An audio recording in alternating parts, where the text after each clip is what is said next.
السلام علیکم ورحمۃ اللہ وبرکاتہ۔ آج کل کچھ لوگ ایسے ہیں جو 5 ٹائم کی نماز پڑھ لیتے ہیں اور کچھ غریبوں کی مدد کر دیتے ہیں تو سمجھتے ہیں ہم نے بہت اچھے اعمال کر لیے، اور بہت سے لوگ تو ایسے ہوتے ہیں جو ہزاروں گناہ کرنے کے بعد بھی اللہ سے نہیں شرماتے، جبکہ حضرت امام جعفر صادق جیسے پاک باز انسان اپنے بہت سارے نیک اعمالوں کو بھی تھوڑا سمجھتے تھے اور اللہ سے ڈرتے تھے اور اس سے شرماتے تھے۔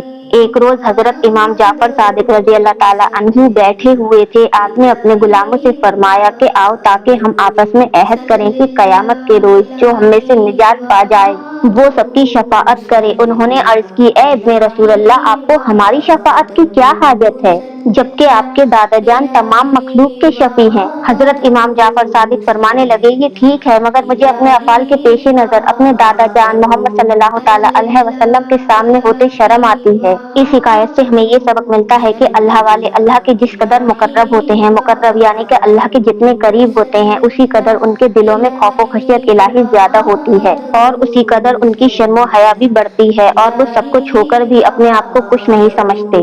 اور یہ بھی معلوم ہوا کہ امام جعفر صادق رضی اللہ تعالیٰ عنہ جیسے صادق امام باوجود علو مرتبات اور نیکوں کے سردار ہونے پر بھی اپنے اعمال کو ہیچ سمجھتے ہیں۔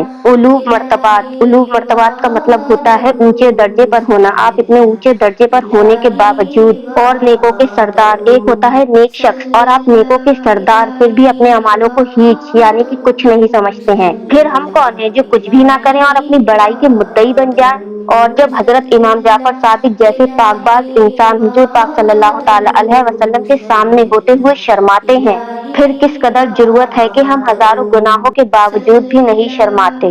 آج کل کچھ لوگ ایسے ہیں جو 5 ٹائم کی نماز پڑھنے کے بعد سوچتے ہیں ہم نے بہت نیک کام کر لیے، ہمارے اعمال بہت اچھے ہیں، سب سے اچھے ہیں۔ نماز تو ہم پر فرض ہے، لیکن وہ تو ہمارا اللہ ہے جو ہم پر اتنا رحمان و رحیم ہے۔ وہ کام جو ہم پر فرض ہیں، اللہ تعالیٰ ہمیں ان کے بدلے ہماری دعائیں قبول کرتا ہے، ہمیں اپنے سب سے قریب سمجھتا ہے، ہمیں ثواب دیتا ہے، جبکہ اس نے ہمیں اسی کام کے لیے بنایا ہے، اس کی عبادت کے لیے۔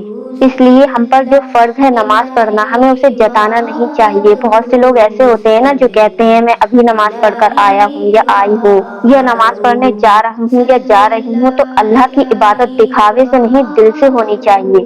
آخرت میں بہت سے لوگ ایسے ہوں گے جن کی نمازیں اللہ تعالیٰ ان کے منہ پر مار دے گا۔ وہ ان لوگوں کی نمازیں ہوں گی جنہوں نے اللہ کے لیے نہیں لوگوں کو دکھانے کے لیے نمازیں ادا کی ہوں گی۔ اللہ تعالیٰ فرمائے گا جن کو دکھانے کے لیے نمازیں پڑھی تھیں جاؤ ان سے ہی اجر لے لو۔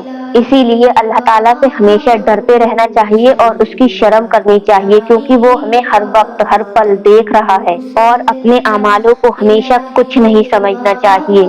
جب حضرت امام جعفر صادق رضی اللہ تعالیٰ عنہ جیسے صادق امام جو علو مرتبات اور نیکوں کے سردار ہونے کے باوجود بھی اپنے اعمالوں کو کچھ نہیں سمجھتے تھے، اللہ سے ڈرتے تھے، اس سے شرماتے تھے، پھر ہماری کیا اوقات جو ہم کچھ بھی نہ کر کے اپنے اعمالوں کو بہت سمجھیں۔